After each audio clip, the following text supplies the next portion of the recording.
በስመ አብ ወወልድ ወመንፈስ ቅዱስ አሃዱ አምላክ አሜን። ስንክሳር ዘወርሃ ግንቦት ዕለት 6 ግንቦት። በዛ ዕለት እዚኣ ቅዱስ አባ ይስሐቅ ካብ ደቡብ ግብፂ ካብ ሃገር ዳፍራ ሰማዕትነት ተቐበለ። ነዚ ቅዱስ እዚ መልአኽ እግዚአብሔር ለይቲ ብራእይ ተገለጸሉ እሞ ኣብኡ ኣኽሊል ሰማዕትነት ክቕበል ናብ ሃገረ ጠዋ ኪድ በሎ። ንሱ ከዓ ቅድሚ ምኻዱ ነብኡን ነዲኡን ክሰናበቶም ከደ። ንሳቶም ከዓ ኣብ ልዕሊኡ በኸዩ። ክኸይድ ኣይፈቐዱሉን፣ ምኻድ እውን ከልእዎ። መልአኽ እግዚአብሔር መጺኡ ካብ ሃገሩ ኣውፅኦ፣ ናብ ሃገረ ጠዋ ከዓ ኣብጽሖ። ኣብኣ ምስ በጽሐ ንገዛኢ ኣብ ቤት ምሕጻብ ረኸቦ። እቲ ገዛኢ ምስ ወፀ ድማ ኣነ ብግልፂ ክርስቲያን ብጎይታይ ኢየሱስ ክርስቶስ ዝኣምን እየ፣ ምስጋና ንዑ ይኹን በለ ዓው ኢሉ። ገዛኢ ከዓ ንሱ ካብ ሃገር ንቂዮስ ክሳብ ዝምለስ ንሓደ ወተሃደር ምስ ወሲዱ ክሕልዎ ኣዘዞ። እዚ ቅዱስ ምስቲ ወተሃደር ክሓልፍ ከሎ ሓደ ዕውር ኣብ መገዲ ተቐሚጡ ዝልምን ኦ ቅዱስ እግዚአብሔር ይቕረበለለይ ካብ ዕረተይ ፈውሰኒ ክብል ለመኖ። ሽዑ ቅዱስ አባ ይስሐቅ ምእንቲ እቲ ዕውር ናብ ጎይታና ኢየሱስ ክርስቶስ ለመነ። ምስጋና ንዑ ይኹን፣ ዓይንቱ ድማ ተኸፍታ። እቲ ወተሃደር ከዓ እዚ ተኣምራት እዚ ምስ ረአየ ብጎይታና ኢየሱስ ክርስቶስ ኣመነ። ምስጋና ንዑ ይኹን፣ ኣኽሊል ሰማዕትነት ድማ ተቐበለ። ብድሕሪ እዚ እቲ ገዛኢ ነዚ ቅዱስ ዓብዪ መቕጻዕቲ ቀጽዖ። ወሲኹ ድማ ኣብኡ ምእንቲ ክቐጽዕዎ ኢሉ ናብ ሃገረ ብህንሳ ሰደዶ። ኣብታ መርከብ ከሎ ማይ ክህብዎ ለመነ። ካብ መርከበኛታት ሓደ ከዓ ብኹባያ ገይሩ ማይ ሃቦ። ሓንቲ ዓይኑ ዕውርቲ ነበረት። ኣባ ይስሐቅ ከዓ ካብቲ ዝሃቦ ማይ ኣብ ልዕሊኡ ነጸገሉ። ዓይኑ ተኸፍተት፣ ከምታ ካልእታ ጥዒቲ ኮነት። ሰብ ሃገር ብህንሳ እቶም ብዙሕ ቅጽዓት ዝቐጽዕዎ እዚ ዓበይቲ ተኣምራት ክገብር ምስ ረኣይዎ ሒዞም ናብ ገዛኢ ወሰድዎ።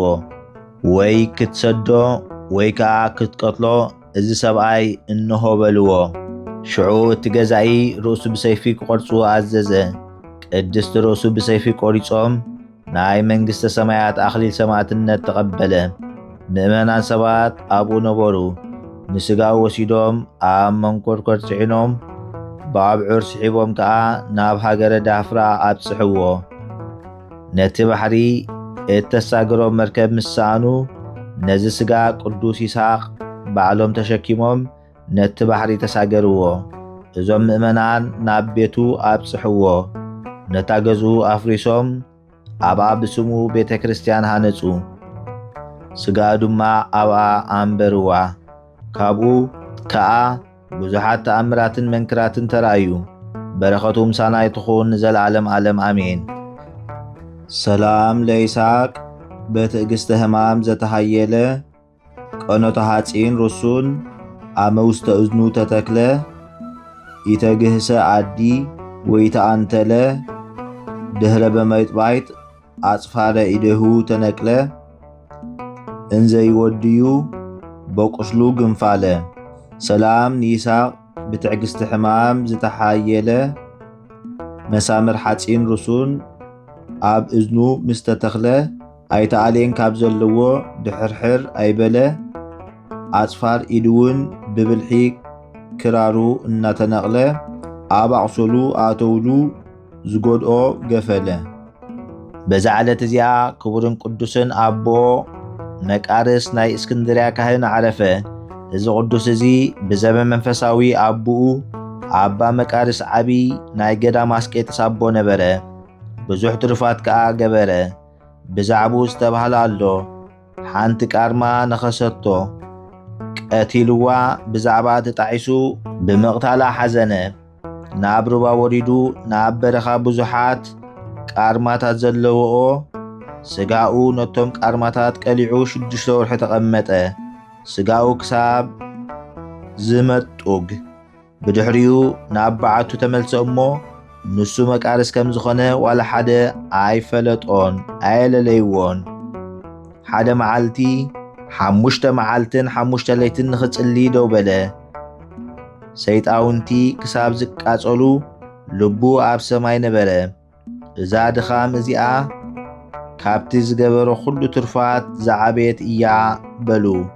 ሓደ ግዜ ከዓ ካብ ዓዋዳት ናይቶም ረኣይት ኣዕውዲ ክርኢ ምስ ደለየ ናብ በረኻ ኣትዩ 10 መዓልቲ እናዘረቀነየ።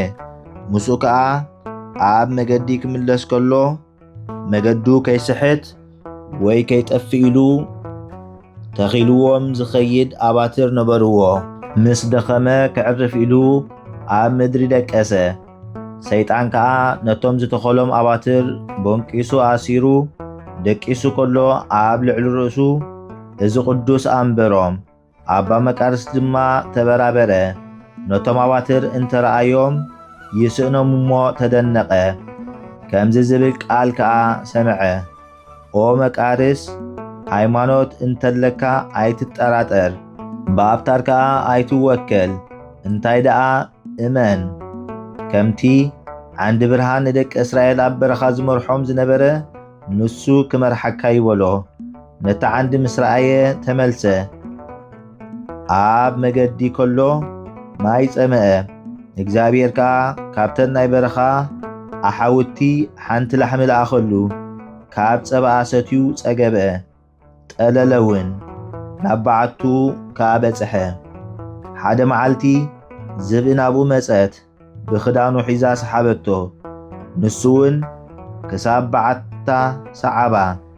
3 ኮራኹር ኣውፂኣ ኣብ ቅድሚኡ ኣቕረበቶም። ምስ ረኣዮም ዕውራት ዓይንቲ ጸንሕዎ። ብምስተውዓል እታ ዝብኢ ከዓ ተደነቐ። ብኢዱ ሓዞም ኣብ ዓይንቶም ከዓ ጡፍ ጡፍ በለሎም። ብመሕወይ ትእምርተ መስቀል ገይሩ ድማ በጻብዑ ባርኾም። ሽዑ ሓዊዮም ናብ ኣድዮም ጎየዩ። ጡባ ከዓ ጠበቡ፣ ክሳብ ስፍራ ድማ ሰዓብዋ።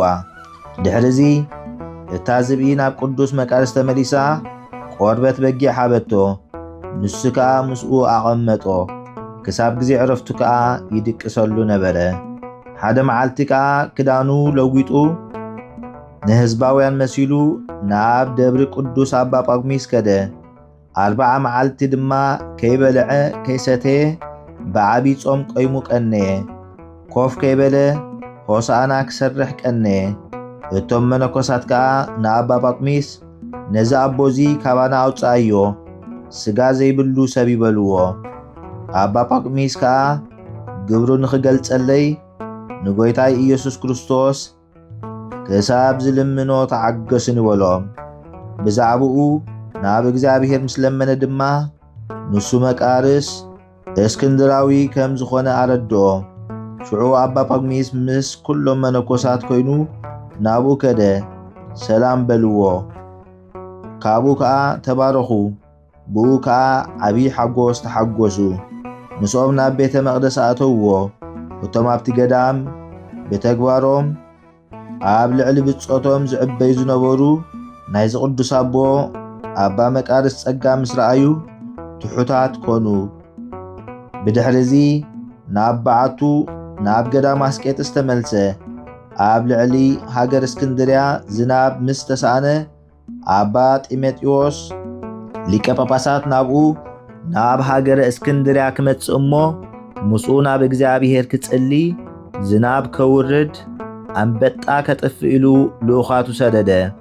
ተንስኡ ምስቶም ልኡኻት ከደ። እቶም ህዝቢ ከዓ ብዓብይ ሓጎስ ተቐበልዎ። ብልቡ ናብ እግዚኣብሔር ጸለየ እሞ ብዙሕ ዝናብ ዘነበ። 2 መዓልትን 2 ለይትን እናዘነበ ጸንሐ እሞ እቶም ህዝቢ እታ ምድሪ ብብዝሒ ዝናብ እትጠፍእ መሰሎም። ደጊሞም ከዓ ኦ ኣቦና ኩሉና ከይንጠፍእ ነዚ ዝናብ ካባና ከኣልዮ ምእንታና ናብ እግዚኣብሔር ጸልየልና እናበሉ ለመንዎ። ንሱ ከዓ ጸለየ። እቲ ዝናብ ከዓ ብሓይሊ እግዚአብሔር ተኣልየ፣ ፀሓይ ድማ ኮነ። እዚ ኣቦዚ ዓበይቲ ትሩፋት ገበረ። እግዚአብሔር በእዳው ዓበይቲ ተኣምራትን መንክራትን ገሊጹ ንብዙሓት ሕሙማት ርኹሳት መናፍስቲ ንዘለዎም ኣሕወዮም። ንሱ ሰብ ክቆጽሮ ዘይክእል ምግባር ሰናያት ገበረ። ገለ ሰብ ጽቡቕ ግብርታት ከም ዝገበረ እንተሰሚዑ ነታ ዝሰምዓ ግብሪ ሰናይ ከማ ዝመሰለት ክሳብ ዝገብር ኣይድቀስን ነበረ። ጽቡቕ ገድሉ ምስ ፈጸመ ብጽቡቕ ሽምግልና ብሰላም ዓረፈ። 60 ዓመት ጥፍጣፉ ኣብ ምድሪ ፈጺሙ ጡፍ ከይበለ ሓለፈ። እዚ ከዓ ምእንቲ ክብሪ ሥጋን ደሙን ንጎይታና ኢየሱስ ክርስቶስ እዩ። ዕድሚኡ ኩሉ 100 ዓመት ገበረ። በረኸቱ ንሳና ይኹን ንዘለዓለም ዓለም ኣሜን። ሰላም ለመቃርስ ህልና መንፈስ ዘተውህቦ መንገለ አርያም ያነብር ኃይለ መለኮት ጎበቦ ወጓላቲሃ ለዝብ እምህማ ምዕረት ወተመንድቦ ህይንተ አህወየ ላቲ በአጻብዕቱ አቲቦ አነዳ በግዕ ወሃበቶ አስቦ። ሰላም ንመቃርስ ሕልና መንፈስ ዝተዋህቦ ናብ ወገን አርያም ክንብር ኃይሊ መለኮት ኣብ ዘለዎ ኮራኹር ንዝብኢ ካብ ሕማም ዕሎት ምስ ተመንደቦ ክንዲ ዘሕወየላ ብዓጻብዑ ዓቲቡ ቆርበት በጊዕ ልስሉስ ሃበቶ ዓስቡ። በዛ ዕለት እዚኣ በንደላኦስ አቡ ንቅዱስ ኤስድሮስ ሰማዕትነት ተቐበለ። በረኸቱ ምሳና ትኹን ንዘለዓለም ዓለም ኣሜን። በዛ ዕለት እዚኣ አሞን ጻድቕ አዕረፈ። ንሱ ግብሪ ምንኩስና እንተኣጥረኹ ያእኽለኒ እዩ ኢሉ ሹመት ጵጵስና ዝኣበየ እዩ። በረኸቱ ምሳና ይኹን ንዘለዓለም ዓለም ኣሜን። በዛ ዕለት እዚኣ ቅድስቲ ዳላጊ ምስ 4 ደቃ ሱርስ፣ ሃርማን፣ ያኣፋ፣ ስንጥያ ሰማዕትነት ተቐበለት። እዛ ቅድስቲ እዚኣ በሃይማኖት ክርስቶስ ጽንዕቲ ነበረት። ምስጋና ንዑ ይኹን። መኮንን አርያኖስ ሃገር እስና ምስ በጽሐ እዛ ቅድስቲ እዚኣ ተቐበለቶ። ደቃ ኮብኪባ ድማ ኣብ ቅድሚ ቆመት። ኦ አርያኖስ ኣነ ክርስቲያናዊት መሲሓዊት ምስጋና ንዑ ይኹን ብኢየሱስ ክርስቶስ ኣማኒት እየ። ንሱ ሰማይን ምድርን ኣብ ውሻጦም ዘሎ ኩሉ ዝፈጠረ እዩ በለቶ። ደቃ ድማ ከምኣ ዓዊሎም ንሕና ብግልፂ ክርስቲያን ኢና በሉ። መኮንን ከዓ ሰሚዑ ኣጸቢቑ ተቖጥዐ። ኣርእሶም ብሰይፊ ቆረጾም፣ ሰማዕትነቶም ፈጸሙ። መላእኽቲ ከዓ ነፍሳቶም ተቐቢሎም ናብ ጎይታና ኢየሱስ ክርስቶስ ኣቕረቡ። ምስጋና ንዑ ይኹን። በረኸቶም ምሳና ይኹን ንዘለዓለም ዓለም ኣሜን። ሰላም እለቺ ሰማይት ዲላጊ ሰናይተ ስም በሃገረ እስና ዘሃደጊ ምስለ ደቂቅኪ 40 እምበለትንትጊ እምትሱኢ ለአማልክት ወእምዕጣን ታእርጊ ተመትሮ ክሳድ ኣብደርቺ ወሃረየቺ ዮጊ። ሰላም ንዓኺ ሰማይት ዲላጊ ጽቡቕ ምስክርነት ኣብ ሃገር እስና ዝሓደኪ ምስ 4 ደቂኺ ከየጉደልኪ ንጣዖታት ካብ ትስውኢ ዕጣውንን ካብ ትዕርጊ ምቑራጽ ክሳድ ፈተኺ ሓረኽውን ሎሚ። በዛ ዕለት እዚኣ ብንጽህና ሃብታም ብቅድስና ተሓራሚትን ድንግልን ዝኾነት ሰሎሜ ኣዕረፈት። እዛ ቅድስቲ እዚኣ ካብ ሃገር ወረብ እያ። ወለዳ ፈራቲ እግዚአብሔር ነበሩ። ብጽቡቕ ክንክን ኣዕበይዋ። ምስ ዓበየት ሓደ መኮንን ተሓፀያ። ንሳ ከይፈተወት ከዓ ብስርዓት መርዓ ወሰዳ። ኣምላኻዊ ሓይሊ ድማ ናብኣ ምቕራብ ከልኦ። ኣብ ስጋኡ ወቕዖ እሞ ክቐርባ ኣይከኣለን። ከምዚ ኢላ ክትነብር ከላ ርእሳ ሓበአት። ብለይቲ ወፂኣ ድማ ብሓይሊ እግዚአብሔር ኣምለጠት። ቅዱሳን ኣብ ዘለውዎ ቦታ እናዘረት ትፍተን ነበረት። ጎይታና መገዲ ጽድቂ ቁኑዕ መገዲ ክመርሓ ብጾም ብጸሎትን ለይትን መዓልትን ትልምን ነበረት። ጎይታ ከዓ ብፍቓዱ ልማናኣ ሰምዐ፣ ናብ ደብረ ሊባኖስ ኣብጽሓ። እቲ ኣልባስ መላእኽቲ ዝኾነ ልብሰ ምንኩስና ብኢድ ዮሃንስ ካማ ለበሰት። ንልቢ ዘሰንብድ ብርቱዕ ተጋድሎ ተጋደለት። ብመገዲ ትጉሃን ኣቦታት ተመላለሰት። ብጾምን ብጸሎትን ብኹሉ ብቑዕ ገድልን ተጋደለት። ብዙሕ ተኣምራትን መንክራትን ክሳብ ምግባር ከዓ በቕዐት። ኣብ መጽሓፍ ገድላ ተጻሒፉ ከም ዘሎ ካብኡ ብሰላም ኣዕረፈት። በረኸታ ምሳና ይኹን ንዘለዓለም ዓለም ኣሜን። ሰላም እብ ለሰሎሜ ጠባብ ጸቃወኣ መዓር ዘትትኤለድ ኣምሳለ ተገብሮታ ለንህብ ምስለ ደናግል ትተኣሰይ በቤተ ከብካብ ኣህለቀት ስጋሃ በስቃይ ጻማ እጹብ እስከ ወደይዋ በንስቲት መሶብ።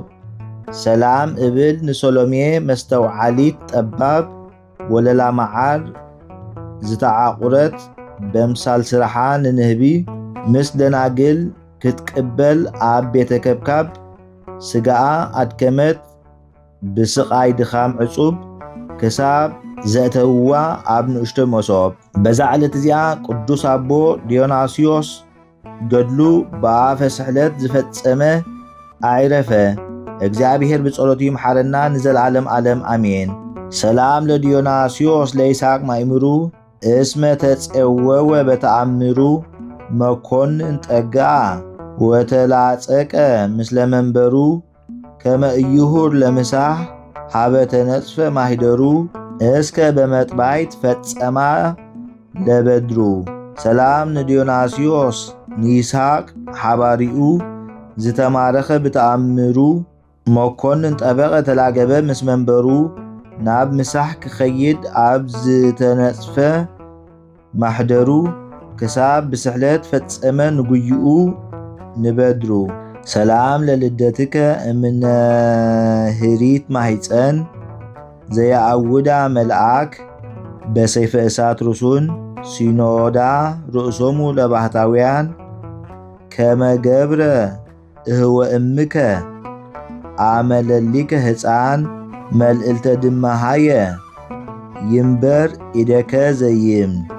ሰላም ንልደትካ ካብ ሕሪት ማሕፀን ዝኸለላ መልአኽ ብሰይፊ እሳት ርሱን ሲኖዳ ርእሶም ንባሕታውያን ኣኮኻ ከም ዝገበሮ ንስኻ ከሎኻ ሕፃን ኣብ ልዕሊ ርእሰይ ይምበር ኢድካ ናይ የማን።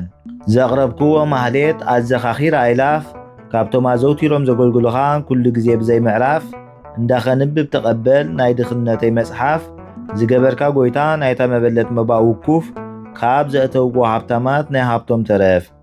ቅዱሳን ነቢያት ሐዋርያቱን ሰባኽያን ሰማዕታት ምስ ጻድቃን ደናግል ከዓ መነኮሳቱን ሄራን ባርኾት ባርኹ ማሕበር ዛ ቅድስቲ ቤተ ክርስቲያን ካብ ዝዓበየ ሽማግለ ክሳብ ዝነኣሰ ህፃን ንዝጸሓፎ ብመጽሓፍ ንዘጸሓፎውን ብምድራስ ንዘንበቦ ንዝተርጎሞ ብልሳን ሓዲስ ንቓልውን ዝሰምዐ ብእዝኒ መንፈስ ብጸሎታ ድዩ ማርያም ዓራቒት ካብ ኩሉ ምባስ ኣሕቢሩ ይምሓረና ኢየሱስ ክርስቶስ።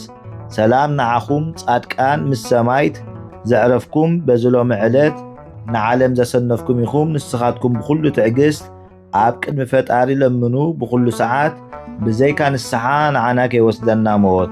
ሰላም ንዓኹም ናይ ዝዓለት እዚኣ ጻድቃን ኩልኹም ሰብኡትን ኣንስትን በብኣስማትኩም ቅዱሳን ሰማይን ምድርን ማሕበር ስላሴ ንስኹም ምእንቲ ማርያም ኣዲኡ ዘክሩና ብጸሎትኩም ንኽትሕልውና ተማሕጺና ኣሎና ብናይ ክርስቶስ ደም